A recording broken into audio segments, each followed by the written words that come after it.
La Seconde Guerre mondiale, ce n'est pas juste une autre guerre dans les livres d'histoire, non. C'est un conflit qui a complètement changé la nature de la guerre elle-même. On parle ici de guerre d'anéantissement. Un mot un peu barbare, mais qui veut dire quelque chose de très simple et de très terrible.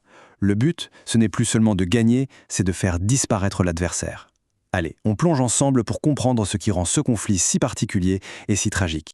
Le premier chiffre, il est énorme. 60 millions de morts. C'est juste colossal. Et ce qui est encore plus frappant, c'est que pour la toute première fois dans un conflit aussi vaste, la majorité de ces victimes, ce n'étaient pas des soldats. C'étaient des civils. Alors, c'est quoi exactement une guerre d'anéantissement ?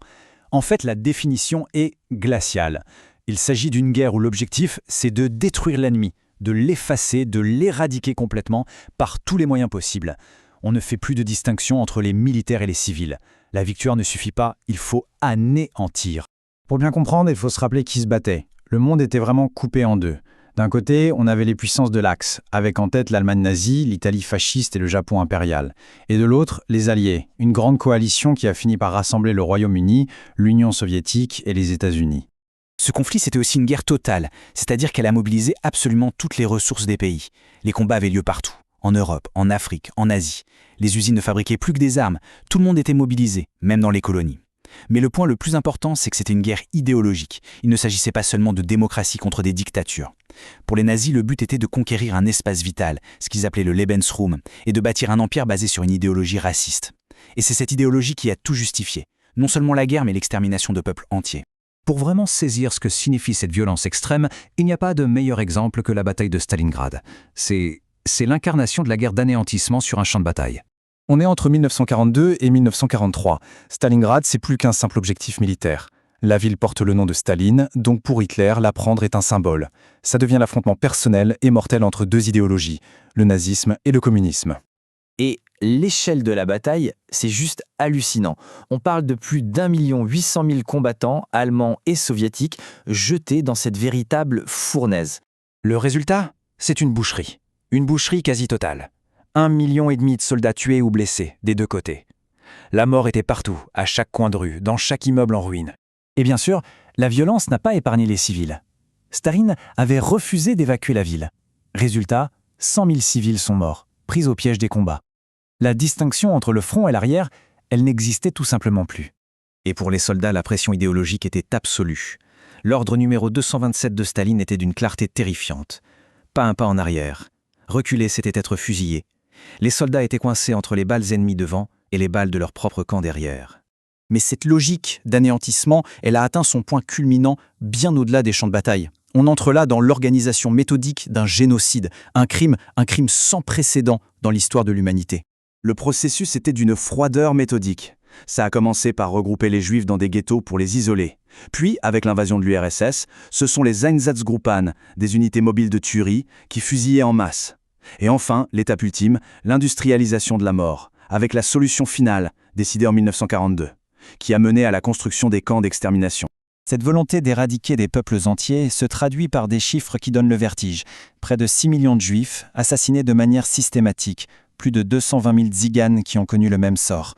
Et à côté d'eux, des millions d'autres victimes, des prisonniers politiques, des handicapés, des homosexuels, tous ceux que le régime nazi considérait comme indésirables. L'horreur était tellement inimaginable qu'il a fallu créer un nouveau concept juridique pour pouvoir la juger. C'est là qu'est né le crime contre l'humanité lors du procès de Nuremberg, pour juger des actes d'une barbarie planifiée, systématique, à l'échelle industrielle. Maintenant, faisons un zoom sur la situation en France. Comment cette guerre totale s'est vécue ici, dans un pays vaincu, occupé et fracturé ? Pour la France, tout bascule en 1940. La défaite est rapide, brutale, c'est un vrai traumatisme national. Et face à cet effondrement, le pays se divise.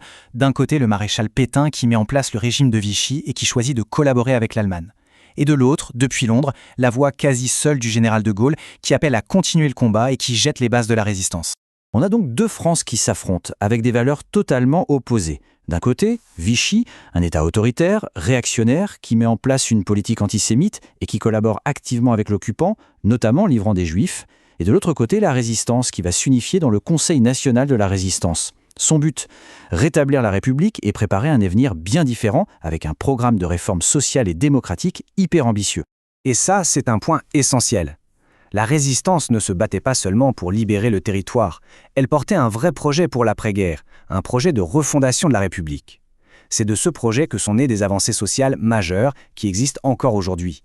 Le droit de vote des femmes en 1944 ou la création de la sécurité sociale en 1945. Alors au final, quel est le bilan de ce conflit hors norme? Et surtout, quelles leçons en ont été tirées?